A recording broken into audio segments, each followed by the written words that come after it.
ঘন্টার ব্যবধানে কদমতলায় ফের দুঃসাহসিক চুরি, আতঙ্কিত ব্যবসায়ী মহল, প্রচুর ক্ষয়ক্ষতি। কদমতলায় ফের দুঃসাহসিক চুরি কাণ্ড সংগঠিত করল চোরের দল। মাত্র 24 ঘন্টার ব্যবধানে একই এলাকায় চুরির ঘটনায় রীতিমতো চাঞ্চল্য ছড়িয়েছে ব্যবসায়ীদের মধ্যে। অভিযোগ, বুধবার শেষ রাতে চোরের দল কদমতলা বাজারে ব্যবসায়ীকে প্রতিষ্ঠানে ঢুকে বেশ কয়েকটি দামি মোবাইল সহ অন্যান্য সামগ্রী নিয়ে চম্পট দেয়।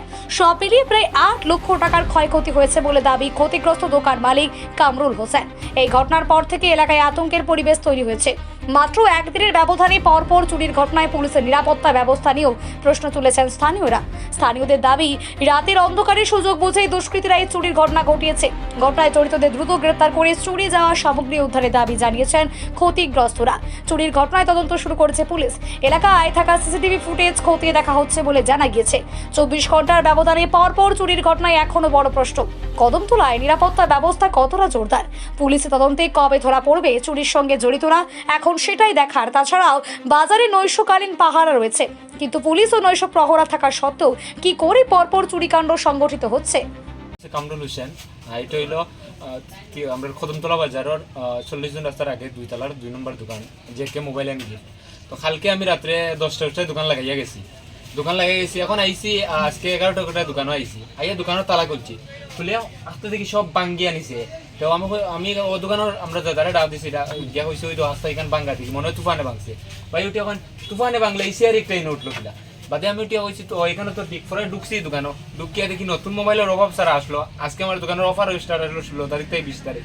এর লাগে নতুন স্টক মোবাইল পুরো অ্যাভেলেবল আসলো। রিয়েলমি 16 সিরিজের কমসে কম 15-20টা, মানে 53,000 40,000 এটা দামের মোবাইল আসলো। আর তো বটম ফোন একটাও নাই।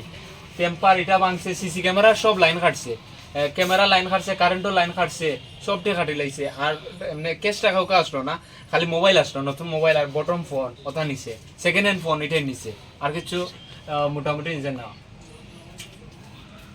অনুমানিক কত টাকার মালামাল ক্ষতি হয়েছে আপনার? 14-15 লাখ হইব। গত কালকে একটা চুরি হয়েছে স্বর্ণপট্টিতে। বাজার কমিটি পুলিশ প্রশাসনে গিয়ে একটা আবদার রাখছে। যাই হোক, এই বিষয়টা আমি পুরো তদন্ত করছি না বা জানছি না, জাস্ট শুনছি যে বাজার একটা চুরি হয়েছে স্বর্ণপট্টিতে। তো গতকালকে যদি বাজার কমিটিতে গিয়ে পুলিশ প্রশাসন একটা আবদার জানানির পরে কালকে যে ডিউটিটা আসিল, কদমতলা পুলিশ প্রশাসন আসিল কালকে ডিউটিতে রাত্রে, পুলিশ প্রশাসন রাত্রে ডিউটি থাকা সত্ত্বেও অথচ বাজার কমিটি 6 জন পার ডে পার রাত্রে 6 জন করিয়া ভাড়াতে থাকে। যেমন আমরাও ভাড়া দেই বা মানুষরা রাখি, যদি আইতে পারি না 300 টাকা করে দিই। আমার ভাই আয় না, ছোটো ভাই, 300 টাকা করে মান্থলি দেওয়া যায়। তো পুলিশ প্রশাসন আছে এখানে, এদিকে বাজার কমিটির 6 জন আছে ভাড়াতে, তারা টাকা সত্ত্বেও যে দোকানটা চুরি হয়েছে, এটা আমার কাছে লাগে বাইরে কোনো চুর না। এটা একটা তদন্তটা করার দরকার পুলিশ প্রশাসন থেকে, যে ওই ফাড়ার মধ্যে কেউ আছে না পুলিশ প্রশাসনের মধ্যে কেউ আছে, এটা আমি কইতাম পারি না। কিন্তু আমার কাছে এমন লাগতেছে প্রতি বছরে একবার আমার দোকান চুরি হয়। আর আজকে আমার ছোটো ভাইটা, তো আমি আসলাম কৈলাসরে সকালে, তো ভাইয়ে ফোন করছে, ভাই ওইরকম দোকান ওটা চুরি হয়েছে। আমি কোনটার মধ্যে দোকানও আইসি, আইয়া দেখছি, দেখার পরে দেখছি বাজার কমিটি আইসেন, আইয়া কিছু কথা কইছেন যে একটা আজকে বৈঠক হইব বাজারও। তো ওইয়া তেমন কিতা করবা বা জানি না আমি যতটুকু, কিন্তু আমার বিশেষ করে হয়েছে প্রতি বছরে যদি এইরকম চুরি হইয়া থাকে তাইলে কোনো ফায়দা নাই বাজারে দোকানদারি ব্যবসা করার। আমরা আর পুলিশ প্রশাসনের কাছে একটাই আবদার থাকবো, যত তাড়াতাড়ি সম্ভব এই কেসটা তদন্ত করিয়া আসামি 2টা একটা শাস্তির ব্যবস্থা দেওয়ার লাগিয়া। আর যদি না দেয়, এইরকম শুরুর সবসময় অভিজ্ঞতা আরও বাড়তে থাকছে। যেমন আজকে ছোটো ভাই রয়েছে, কালকে আবার আমারটা হইতো, পরশুদিন অন্য একজন যে কোনো একজন ব্যবসায়ী হইতে পারে।